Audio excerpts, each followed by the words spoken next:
Takže přátelé, 30. září 2015, 30 let tady stáli a teď dochází k radikální změně. To, co teď vidíte, tak brzo bude vypadat úplně jinak. Náčinní nástroje jsou tady, auta jsou tady taky, firma, která provádí rekonstrukci. Tak, tamhle vzadu vidím, že je bar, ten se spálí, roztříská. No, možná z pozadí slyšíte už zbíječky. Ježiši Kriste, to jsou ošklivý záchody.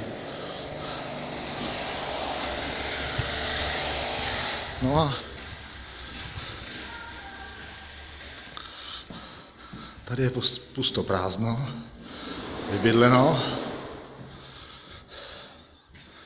Myslím, že už to chtělo rekonstrukci. Tady jsme v posilovně, poslední záběr. Tak. Projdeme si tady sprchama, dveře na dámské toalety, kabina nejmladší přípravky. Nebo respektive přípravky celkově. Kabina dorostu. Technické zázemí, pak to určitě nepoznáte, bude to vypadat jinak. Kabina A mužstva. No, totálka. 2 lavice. Druhý sprchy nevypadaly taky vábně, ale přece jenom nějaký čas jsme se v tom koupali.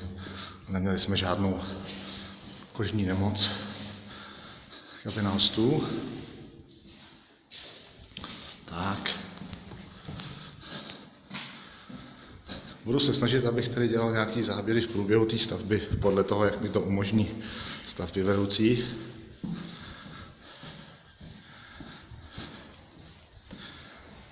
Hřiště nádhera. Tady se pracuje už.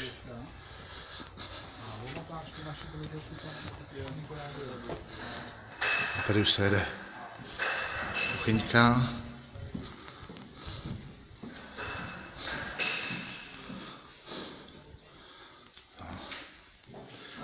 A tady už se začne makat. To je Saigon, myšičky trošičku zapracovaly, tady si udělali cestičku. No, tak to by bylo všechno.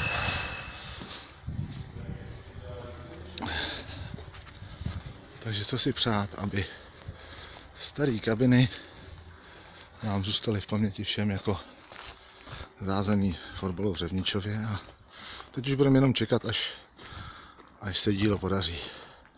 Takže třeba za 14 dní opět nějaký video.